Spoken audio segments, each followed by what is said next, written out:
କିଛି ଦିନ ହେବ ରାଜ୍ୟବାସୀଙ୍କୁ କଲବଲ କରୁଛି ତାତି। ପ୍ରଚଣ୍ଡ ଗ୍ରୀଷ୍ମ ପ୍ରବାହ ସହ ଅସହ୍ୟ ତାତିରେ ଆଉଟୁ ପାଉଟୁ ହେଉଛନ୍ତି ରାଜ୍ୟବାସୀ। ସକାଳ 8ଟା ସୁଦ୍ଧା ତାପମାତ୍ରା 30 ଡିଗ୍ରୀ ପାର କରିଯାଉଛି, ଯାହାଫଳରେ ଘରକୁ ବାହାରିବା କଷ୍ଟକର ହୋଇପଡୁଛି। ପ୍ରଚଣ୍ଡ ଗ୍ରୀଷ୍ମ ପ୍ରବାହ ଯୋଗୁଁ ଅଶୁଘାତ ହେବାର ସମ୍ଭାବନା ରହିଛି। ତେବେ ଆସନ୍ତୁ ଜାଣିବା ଅଶୁଘାତ ହେଲେ କଣ ସବୁ ଲକ୍ଷଣ ଦେଖାଯାଏ ଓ ଏଥିରୁ କିପରି ସତର୍କ ଅବଲମ୍ବନ। ସୁଘାତର ଲକ୍ଷଣ ଅତ୍ୟଧିକ ଖରାରେ କାମ କଲେ ଅଶୁଘାତ ହେବାର ଆଶଙ୍କା ରହିଛି। ଅଶୁଘାତ ହେଲେ ପ୍ରଥମେ ଜିଭ ଶୁଖି ଯାଇଥାଏ, ରୋଗୀଙ୍କୁ ବାନ୍ତି ଲାଗିଥାଏ, ହଠାତ୍ ବ୍ୟକ୍ତିର ବ୍ଲଡ ପ୍ରେସର କମି ଯାଇଥାଏ, ଦେହ ହାତ ଘୋଳା ବିନ୍ଧା କରିଥାଏ, ଦେହରୁ ଗମଗମ ଝାଳ ବାହାରିଥାଏ।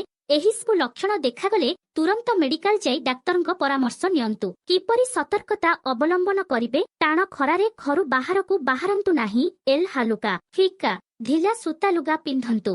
ଏଲ୍ ପ୍ରଚୁର ପାଣି ପିଅନ୍ତୁ। ଏଲ୍ ଓଆରଏସ୍ କିମ୍ବା ଘରେ ଉପଲବ୍ଧ ପାନୀୟ ଯଥା ଲସି, ଘୋଳ ଦହି, ତୋରାଣୀ, ଲେମ୍ବୁ ପାଣି, କ୍ଷୀର ଇତ୍ୟାଦି ପ୍ରଚୁର ପରିମାଣରେ ପିଅନ୍ତୁ। ଗରିଷ୍ଠ ଖାଦ୍ୟ ଖାଆନ୍ତୁ ନାହିଁ। ଛୋଟ ପିଲା ଏବଂ ବୟସ୍କ ବ୍ୟକ୍ତିଙ୍କର ନିଅନ୍ତୁ ବିଶେଷ ଧ୍ୟାନ। ଛୋଟ ପିଲାଙ୍କୁ ଖରାରେ ବାହାରକୁ ଖେଳିବାକୁ ଛାଣନ୍ତୁ ନାହିଁ।